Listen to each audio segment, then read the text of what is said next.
The Gift of the Magi, by O. Henry. $1.87. That was all, and 60 cents of it was in pennies.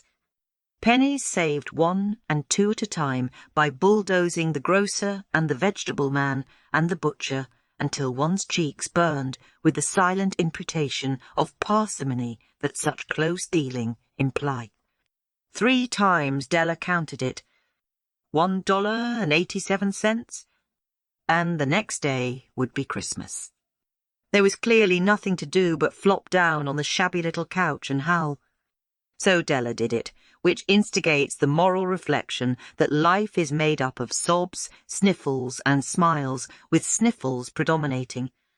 While the mistress of the home is gradually subsiding from the first stage to the second, take a look at the home. A furnished flat at $8 per week. It did not exactly beg a description, but it certainly had that word on the lookout for the mendicancy squad. In the vestibule below was a letterbox, into which no letter would go, and an electric button from which no mortal finger could coax a ring. Also appertaining thereunto was a card bearing the name Mr. James Dillingham Young. The Dillingham had been flung to the breeze during a former period of prosperity when its possessor was being paid $30 per week. Now, when the income was shrunk to $20, though, they were thinking seriously of contracting to a modest and unassuming D. But whenever Mr. James Dillingham Young came home and reached his flat above, he was called Jim and greatly hugged by Mrs. James Dillingham Young, already introduced to you as Dillingham Young, already introduced to you as Delia. Which is all very good. Della finished her cry and attended to her cheeks with the powder rag. She stood by the window and looked out dully at a grey cat, walking a grey fence in a grey backyard. Tomorrow would be Christmas Day, and she had only $1.87 with which to buy Jim a present. She'd been saving every penny she could for months with this result. $20 a week doesn't go far. Expenses had been greater than she had calculated. They always are. Only $1.87 to buy a present for Jim. Her Jim. Many a happy hour she had spent planning for something nice for him. Something fine and rare and sterling. Something just a little bit near to being worthy of the honour of being owned by Jim. There was a pier glass between the windows of the room. Perhaps you have seen a pier glass in an $8 flat. A very thin and very agile person may, by observing his reflection in a rapid sequence of longitudinal strips, obtain a fairly accurate conception of his looks. Della, being slender, had mastered the art. Suddenly she whirled from the window and stood before the glass.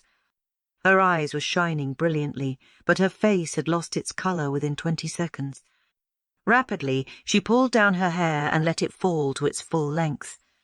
Now there were 2 possessions of the James Dillingham Young, in which they both took a mighty pride. One was Jim's gold watch that had been his father's and his grandfather's. The other was Della's hair. Had the Queen of Sheba lived in the flat across the air shaft, Della would have let her hair hang out the window some day to dry, just to depreciate Her Majesty's jewels and gifts. Had King Solomon been the janitor, with all his treasures piled up in the basement, Jim would have pulled out his watch every time he passed, just to see him pluck at his beard from envy. So now Della's beautiful hair fell about her rippling and shining like a cascade of brown waters. It reached below her knee and made itself almost a garment for her. And then she did it up again nervously and quickly. Once she faltered for a minute and stood still while a tear or two splashed on the worn red carpet. On went her old brown jacket. On went her old brown hat. With a whirl of skirts and with the brilliant sparkle still in her eyes, she fluttered out the door and down the stairs to the street. Where she stopped the sign read, Madame Sophronie. Hair goods of all kinds. One flight up Della ran, and collected herself, panting. Madame, large, too white, chilly, hardly looked Sophrony. "Will you buy my hair?" asked Della. "I buy hair," said Madame. "Take your hat off and let's have a sight at the looks of it." Down rippled the brown cascade. $20, said Madam, lifting the mass with a practised hand. Give it to me quick, said Della. Oh, and the next 2 hours tripped by on rosy wings. Forget the hash metaphor. She was ransacking the stores for Jim's present. She found it at last. It surely had been made for Jim and no one else. There was no other like it in any of the stores, and she had turned all of them inside out. It was a platinum fob chain, simple and chaste in design, properly proclaiming its value by substance alone, and not by meretricious ornamentation, as all good things should do. It was even worthy of the watch. As soon as she saw it, she knew that it must be Jim's. It was like him, quietness and value. The description applied to both. $21 they took from her for it, and she hurried home with the 87 cents. With that chain on his watch, Jim might be properly anxious about the time in any company. Grand as the watch was, he sometimes looked at it on the sly on account of the old leather strap that he used in place of a chain. When Della reached home, her intoxication gave way a little to prudence and reason. She got out her curling irons and lighted the gas, and went to work repairing the ravages made by generosity added to love. Which is always a tremendous task, dear friends, a mammoth task. Within 40 minutes her head was covered with tiny, close-lying curls that made her look wonderfully like a truant schoolboy. She looked at her reflection in the mirror, long carefully and critically.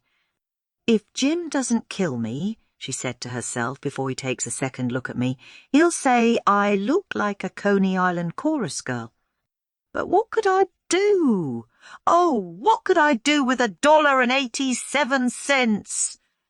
At 7 o'clock the coffee was made, and the frying pan was on the back of the stove, hot and ready to cook the chops.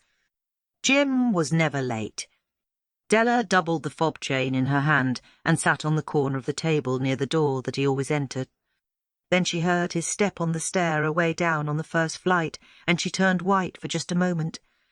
She had a habit of saying a little silent prayer about the simplest everyday things, and now she whispered, "Please, God, make him think I am still pretty." The door opened and Jim stepped in and closed it.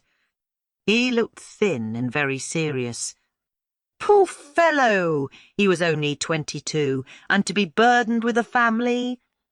He needed a new overcoat and he was without gloves. Jim stopped inside the door, as immovable as a setter at the scent of quail. His eyes were fixed upon Della, and there was an expression in them that she could not read, and it terrified her. It was not anger, nor surprise, nor disapproval, nor horror, nor any of the sentiments that she had been prepared for. He simply stared at her fixedly with that peculiar expression on his face. Della wriggled off the table and went for him. "Jim, darling," she cried, "don't look at me that way. I had my hair cut off and sold because I couldn't have lived through Christmas without giving you a present. It'll grow out again. You won't mind, will you?" I just had to do it. My hair grows awfully fast. Say, Merry Christmas, Jim, and let's be happy.